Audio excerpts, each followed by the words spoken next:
이어서 사회 이슈 짚어보겠습니다. 오늘은 허주연 변호사가 함께합니다. 어서 오십시오. 안녕하세요. 자, 먼저 이 티몬과 위메프의 정산 지원 사태, 이거 심각해 보여요. 굉장히 심각해 보이는 상황입니다. 사실 작년부터 이 티몬과 위메프의 어떤 감사 보고서에서 그러니까 자산이 빚보다 더 부족하다. 그러니까 빚이 훨씬 많다는 그런 경고 신호가 있었어요. 예. 그런데 지금 모회사인 큐텐그룹에서 무리하게 이제 사업을 확장을 하는 바람에 자금이 부족해져서 이 업체들은 결국에는 소비자에게 어떤 그 상품을 팔고 그 결제 대금을 보유하고 있다가 그 판매자에게 수수료를 제하고 주는 시스템인데 소비자에게 결제받은 대금을 환불도 해주지 못하고 있고 이 판매자에게 판매 대금을 지급하지도 못하고 있는 그런 네. 상황에 빠졌다는 거예요.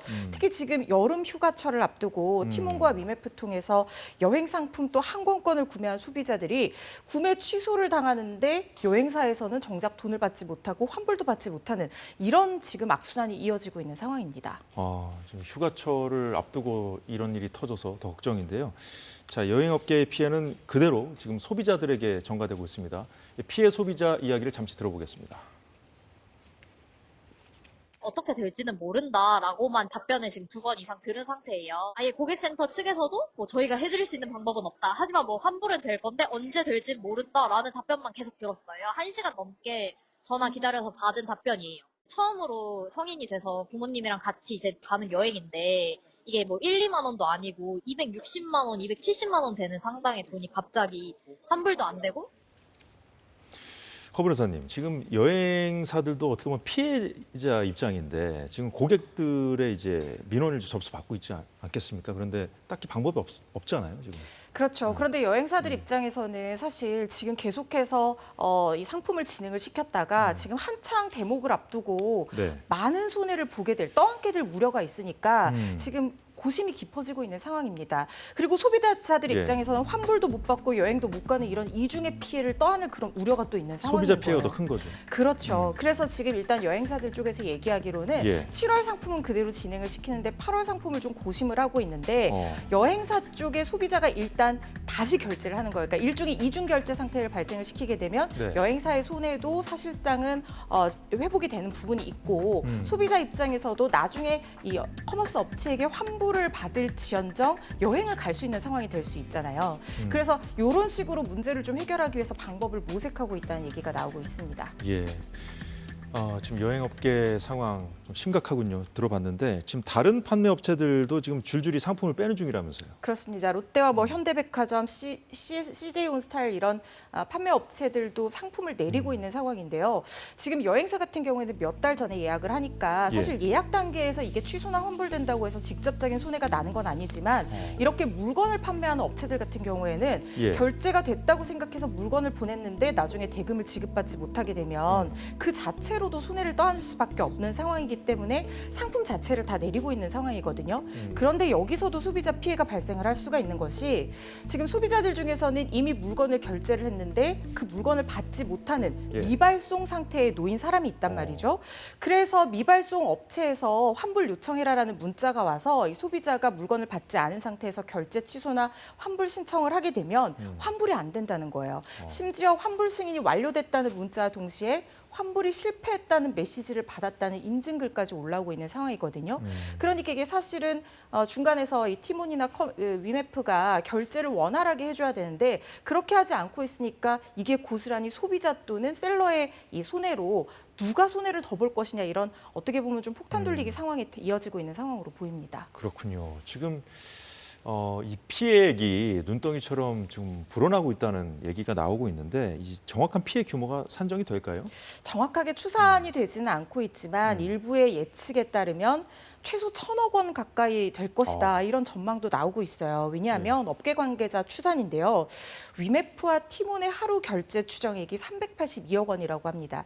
그런데 지금 대금 지급이 제대로 이루어지지 않고 있는 게 거의 2주 정도 됐거든요. 예. 그러니까 대략 계산을 하면 1,000억 정도 된다는 건데 일단 정확한 피해 규모는 얼마나 정산이 되느냐 여기에 따라서 달라질 부분이 또 남아있는 것이기 때문에 네. 아직까지 정확하게 뭐 얼마의 피해가 날 것이다라고 예측하기는 좀 어려워 보인다는 생각이 듭니다.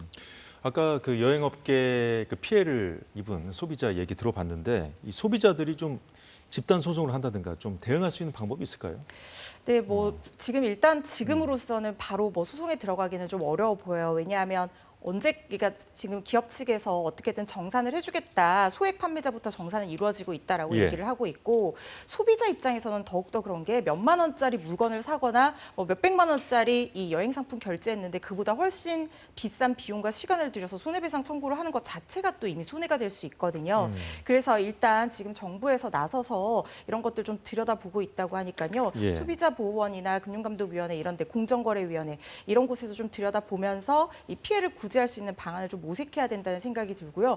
최종적으로 만약에 대금을 환불을 받지 못한다고 하면 손해배상 청구 소송을 해야 할 텐데 소액으로 하면은 대응하기가 너무나 어려울 것입니다. 그래서 결국에는 같은 피해자들이 많이 모여서 예. 소송 비용을 최소화하면서 배상 청구를 하는 방법이 현실적일 거라는 생각이 듭니다. 아무래도 정부의 대책이 나오려면 좀 시간이 걸릴 텐데 지금 피해가 더 커질까 좀 걱정스럽네요. 다음 주로 넘어가 보죠. 태권도장 관장에게 좀 학대를 받았던 어린이 끝내 숨졌다는 소식이 전해졌어요. 네, 너무 마음이 아픕니다. 예. 사건 발생한 지 이제 열하루 됐는데 의식을 찾지 못하던 아이가 안타깝게 끝내 사망했다는 소식이 전해졌습니다. 안타깝습니다. 네, 어떤 사건인지 간략하게 말씀드리면 양주의 30대 태권도장 관장 A씨가 이 피해 아동을 매트에 거꾸로 말아서 넣고 20분 동안 내버려둔 사건인데요. 아이가 이 안에서 뭐 혈관이 터지고 의식을 잃은 상태에서 결국에는 그 태권도장 밑에 있는 병원으로 심폐소생술을 받기 위해서 황급히 옮겨졌지만 네. 결국에는 다시 수생하지 못하고 사망을 하게 된 사건이고요. 그때 당시에 아이가 매트 안에서 살려달라고 외치고 소리치고 꺼내달라고 그랬는데도 불구하고 이 태권도장 관장이 아이의 상태조차 확인하지 않았다라는 목격자의 진술 이런 것들이 이어지고 있는 상황이거든요. 엄벌이 불가피해 보이는 상황이라는 생각이 듭니다. 네, 이 피해 아동의 가족들이 KBS와 인터뷰를 했거든요. 잠시 듣고 이어가겠습니다.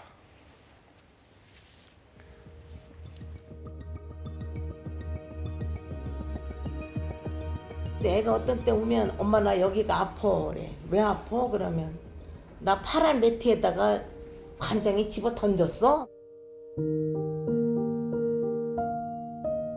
웃는 걸 좋아했던 애였고 그리고 좀 활동적이었어요. 친구들하고 노는 게 너무 좋아서 태권도장을 갔던 것 같아요.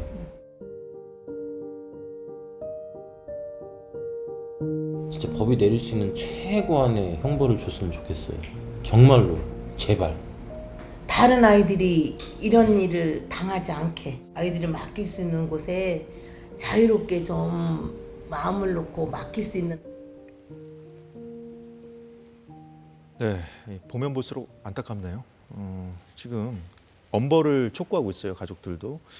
관장은 어떤 혐의를 받고 있죠, 지금?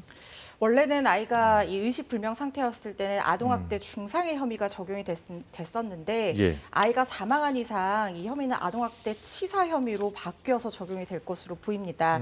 지금 아동학대 치사 같은 경우에는 무기징역 또는 5년 이상의 징역형으로 굉장히 엄벌에 처하도록 규정을 하고 있고요. 네. 최근에 양형 기준이 강화돼서 가중 요소가 있는 경우에는 7년에서 15년까지 선고를 하도록 그렇게 권고가 되고 있는데 예. 이 사건 같은 경우에는 만 6살이 되지 않은 아이였어요. 6살이 되지 않은 아이에 대한 학대 행위는 굉장히 가중처벌될 수밖에 없습니다. 예. 아이가 피해 사실을 부모에게 제대로 진술하지도 못하고 이 저항하거나 반항하지 못하는 굉장히 범행에 취약한 피해자이기 때문에 그 자체로 가중 요소가 되는 것이고요. 거기다가 지금 그 관장은 아동학대 신고 의무자입니다. 예. 아동학대 신고 의무자 경우에는 또 가중처벌 될 수 있도록 법에 규정이 되어 있거든요. 예. 그리고 지금 목격자들 진술이라든가 경찰이 확보한 어떤 여러 가지 CCTV나 자료에 따르면 네. 이런 학대 행위가 반복이 됐다는 정황까지도 나오고 있어요. 그러니까 이제 그 해당 아동뿐만 아니라 다른 아동들한테도 그랬다는 건가요? 그렇죠. 다른 이 피해 아동들이 있다는 고소장도 예. 지금 접수가 되고 있는 상황이고 이 아동에 대해서 지금 방금 리포트에서 보신 것처럼 피해 아동의 유족들이 아이가 계속 평소에도 뭐 맞은 적이 있다 이런 얘기를 진술했다는 얘기를 하고 있잖아요. 이런 예. 부분들이 만약에 입증이 된다고 하면 반복적, 상습적 행위라고 봐서 이 부분도 상당히 양형에 불리한 요소를 미칠 것이라는 생각이 듭니다. 네, 다음 이슈로 넘어가 보겠습니다. 검찰이 먹방 유튜버 찌양에게 돈을 가치한 혐의를 받는 유튜버 구제혁 등에 대해서 사전 구속영장을 청구했는데 구속 가능성이 있나요? 구속 가능성을 가늠하는 제일 큰 부분은 네. 결국에는 범죄 혐의의 소명이라고 생각이 됩니다. 일단 지금 구제역 쪽에서는 찌양 측에서 원해서 용역 관리를 해주느라 5,500만 원을 받은 것이고 공갈이나 협박한 사실이 없다라고 혐의를 부인하고 있는 상황이에요. 그렇군요. 만약에 구제역이 이 부분에 대해서 주장을 하려면 결국에는 자신이 이런 용역 활동, 그러니까 리스크 관리 활동을 찌양을 위해서 실제로 한 부분이 있다는 것에 대해서 어떤 입증이 있어야 될 거라는 생각이 들거든요. 예. 그게 아니라 지금 수사기관에서 보고 있는 것처럼 사실상의 용역계약서라는 합법적인 외관을 갖추고 있지만 실질적으로는 불법 행위를 위해서 가장한, 합법 행위를 가장한 것이었다라고 하면 죄질이 상당히 불량하고 이 부분은 협박이나 공갈 혐의가 소명이 될 수 있는 부분이거든요. 이 부분이 만약에 소명이 된다라고 하면 본인이 지금 혐의를 부인하고 있는 이상 증거인멸의 우려가 굉장히 높다고 보고 예. 구속될 가능성도 배제할 수 없습니다. 그렇군요. 그런데 이 찌양 갈취 사건에 연루된 또 다른 사이버 레카죠. 이 카라큘라. 이 와중에 또 다른 사람에게 좀 고소를 당했더군요. 네, 허웅 씨가 이 카라큘라 채널에 출연해서 자신의 어떤 전 여자친구와 관련된 사건에 대해서 눈물로 항변하는 그런 영상을 올리기도 했었는데 예. 허웅 씨의 전 여자친구가 명예훼손 혐의로 이 카라큘라를 또 고소를 했다고 합니다.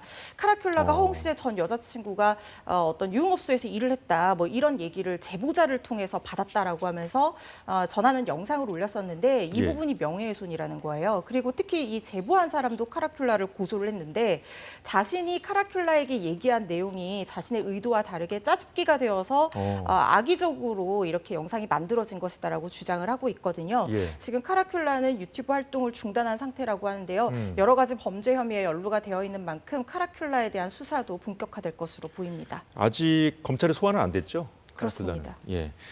자, 이런 일련의 일들을 계기로 해서 이 사이버 레카를 좀 처벌해야 된다. 여론이 좀 매우 안 좋아요, 지금. 근데 이제 그동안에 있었던 일들 봤더니 법원 판결이 좀 솜방망이 처벌로 끝난 경우가 많다고 하던데. 정통망법상 명예훼손죄 같은 경우에는 대부분 벌금형에 그치는 경우가 굉장히 많습니다. 네. 2020년 1월부터 2024년 6월까지 명예훼손 혐의 포함한 각종 범죄로 기소된 유튜버들에 대한 1심 판결문을 한번 살펴봤더니요. 네. 모두 19명이 있었는데 그중에 징역형을 받은 것은 6명이고요. 벌금형 10명이었는데 징역형은 이 집행유예를 포함하는 것이고요. 그리고 네. 명예훼손 하나만 가지고 받은 것이 아니라 대부분 다른 범죄 혐의가 같이 연루가 돼서 가중 처벌이 됐을 때 징역형을 받은 상황으로 보입니다. 인터넷 명예훼손만 놓고 보면요. 1명만 징역형이고 5명이 벌금형이었고 그렇군요. 벌금 액수도 230만 원 가량에 평균적으로 불과했다는 거예요. 예. 그런데 이들이 지금 누군가의 명예를 훼손하는 그런 영상을 제작해서 올리는 그 수익이라든가 광고 수익 이런 것들을 보면 사실 벌금형이 그렇게 큰 제재 수단이 되기는 좀 어려워 보이는 액수라는 예, 생각이 예. 들거든요. 아마 이 부분에 대한 비판의 목소리가 나오고 있는 것 같고 현실적으로 벌금형의 어떤 수위 자체도 높여야 되는 것이 아니냐 뭐 이런 얘기도 나오고 있는 상황이고요. 그리고 범죄 수익 환수도 사실상 지금 범죄 수익 은닉 규제법의 대상에 공갈죄 등이 포함이 될 수 있기 때문에 이 부분도 지금 몰수 추징해야 되는 것이 아니냐 이런 얘기가 나오고 있는데요. 범죄 수익을 환수하려면 그 범죄 행위 자체로 직접적으로 얻은 수익만 몰수 네. 추징의 대상이 될 수 있는데 문제는 광고 수익은 간접 수익으로 볼 여지가 있거든요. 그래서 이 부분도 우리 사회가 좀 논의가 있어야 되는 부분이 아닌가 싶습니다. 법을 좀 손 봐야 되겠군요. 자, 마지막으로 간단히 좀 짚어보겠습니다. 음식점 노쇼 문제. 최근에는 좀 점점 더 좀 대담해지는 것 같아요. 그렇습니다. 특히 최근에는 군부대를 사칭해서 굉장히 대량의 주문을 해서 뭐 찾아가거나 아니면 물건을 살 것처럼 그렇게 얘기를 해놓고 네. 정작 나타나지 않고 물건을 찾아가지 않는 이런 행위들이 굉장히 많이 일어나고 있거든요. 한 누리꾼이 최근에 어떤 얘기를 올렸냐면 네. 270만 원어치 고기를 주문을 한 사람이 있었다는 거예요. 사람 본인을 육군 군상사라고 굉장히 구체적으로 소개를 하면서 군부대에서 먹을 고기 60kg을 주문을 했다고 합니다. 이게 270만 원 상당의 엄청난 양이었는데 예. 단골 장사 위주로 해오던 그 자영업자가 이걸 믿고 굉장히 열심히 칼집까지 내면서 도매상에 고기를 주문하고 칼집 내고 한 번 더 주문 확인까지 하고 준비를 했는데 정작 물건을 찾아가기로 한 날에 상관이 와야 출발한다라는 얘기를 끝으로 어떤 연락도 되지 않았고 결국에 그 고기를 팔지도 못했다는 거예요. 이 사연이 SNS 통해서 알려지니까 누리꾼도 굉장히 공분했습니다. 그래서 네. 이 자영업자 도와야 된다라는 의견들이 퍼지면서 이 고기 물량들을 다 사줬다는 거예요. 그래서 이 누리꾼들 덕분에 큰 손해는 피하게 됐지만 이 훈훈한 미담만으로 끝날 이 사건은 아닌 것 같아요. 여기까지는 참 좋기는 하지만 예. 이 사람이 과연 진짜로 어떤 이 자영업자를 속여서 업무방해 행위를 했는지 그렇다고 하면 형사처벌이 돼야 되는 부분이거든요. 그쵸. 그리고 다시는 이런 일이 일어나지 않도록 엄벌에 처해져야 되는 부분이라는 생각이 듭니다. 뭔가 최근의 상황을 보면 제도적인 허점을 파고든 어떤 범죄가 점점 더 갈수록 좀 기승을 부리는 것 같아요. 좀 대책 마련이 시급해 보입니다. 네, 여기까지 듣겠습니다. 지금까지 허주연 변호사였습니다. 고맙습니다. 감사합니다. 네, 오늘 사사건건이 준비한 소식 여기까지입니다. 저희는 내일 오후 4시에 다시 찾아뵙겠습니다. 여러분 고맙습니다.